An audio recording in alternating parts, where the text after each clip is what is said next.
Hi everyone! I remember once standing in the office one day, mid-morning, coffee half drunk, which is pretty standard, probably cold, also standard, when someone walked in and said, "Hey Steve, what's your leadership style?"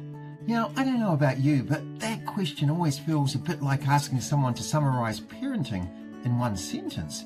I paused and had a think and said something deeply insightful like, well, it kind of depends on what just walked through the door.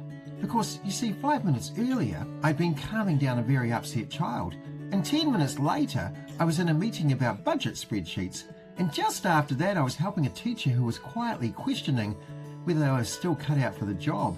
Same leader, 3 completely different responses. And yet, if you read enough leadership books, policies, or, hey, let's be honest, some ministry documents, you'd think leadership could be broken down into neat little categories like instructional, transformational, distributed, or even strategic.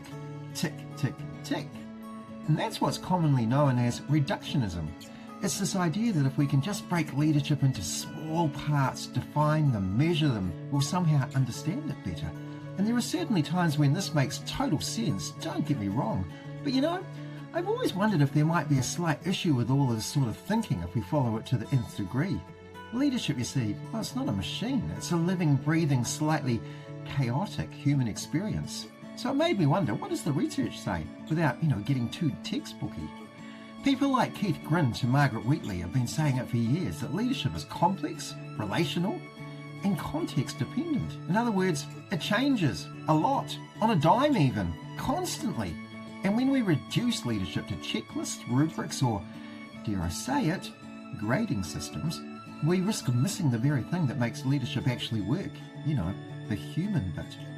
I probably don't need to tell you what this all looks like in schools right now. You know this. We're currently swimming in new frameworks, new expectations, new ways of measuring effectiveness, measuring stuff like attendance levels, and now, if you're in New Zealand, this Ofsted-like aero measuring stick.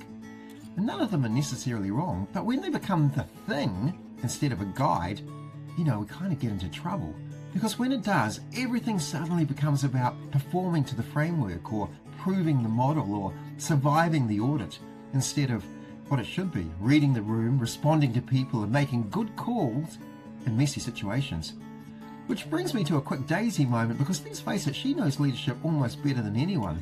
Daisy, if you didn't know, is my dog, and I bet that in her world she has never once thought, today I'm going to demonstrate level 4 relational engagement with Steve. She just shows up, fully present, fully responsive. If I'm grumpy, she adjusts. If I'm relaxed, she adjusts. No framework, no rubric, just awareness. And there's something in that, isn't there? And yes, she may now also be the most qualified leadership coach that I know. She's brilliant. So what do we do instead? Well, this isn't about throwing frameworks out the window either. They are actually really useful.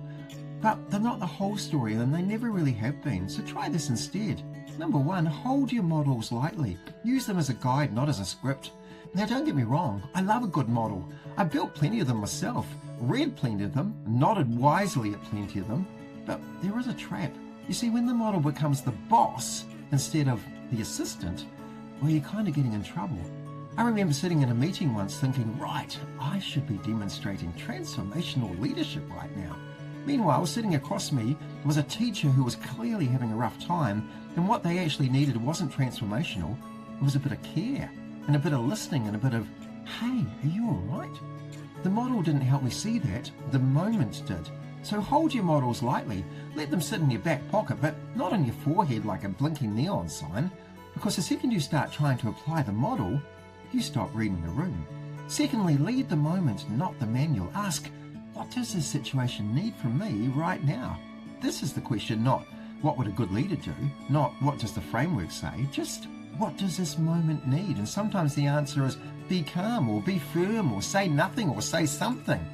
Back someone or challenge someone, and occasionally the answer is go and make a cup of tea and come back in 5 minutes before you say something stupid. Slow everything down, bring some calm to your voice, give people space. Nothing dramatic, no leadership award coming your way sort of stuff. But everything nice and settled, that's leadership, not the manual, just the moment. Thirdly, I reckon prioritize relationships over reduction, because you see, people don't experience your framework, they experience you. And here's the honest truth. No one walks out of a meeting thinking, wow, that was a beautifully executed leadership model. They walk out thinking, I feel heard. I feel dismissed. I feel valued. I feel like I need a new job. That's the scoreboard. And it's a relational one, isn't it? So we can reduce leadership into parts all we like, communication, strategy, vision, or systems. But for the person sitting in front of you, it all comes through one filter. How did that feel? I still get messages from people I taught years ago. Not one of them has ever said, hey Steve, your strategic alignment in term 3, well, that was outstanding. Not one. Can you believe that? They talk about moments and how they were treated and how they were spoken to and how they felt. That's the work. And you don't get that right by reducing leadership. You get that right by being present in it. And finally, 4, give yourself some slack. You're not meant to get it right every time. You're meant to stay present enough to adjust. You're meant to find just enough energy to hang in there. This one matters, especially right now, because the system we're in loves the idea of getting it right. Right answer, right approach, right evidence. But leadership doesn't work like that. Some days you'll nail it, and other days you'll walk back to your office thinking, yeah, well, that could have gone better. And if you've never had that thought, I'd like to meet you because I don't believe you. This is where be slacker better comes in, not as an excuse, but as a permission. Permission to reflect without beating yourself up. Permission to adjust without losing confidence. Permission to try again without carrying yesterday around like a backpack full of bricks. Because if you're too busy trying to be perfect, you miss the chance to be responsive. And responsive leaders, well, they're the ones people trust.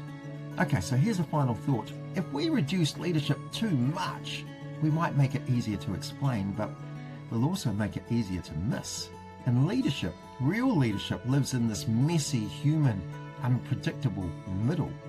That's where the magic is. Now, if you've enjoyed this video, then you'll undoubtedly enjoy reading my latest book, 54 Quotes and Provocations. Well, it's stacked full of great leadership quotes and ideas to help free up your thinking time so that you can enjoy your job a lot more. Go and get your copy now.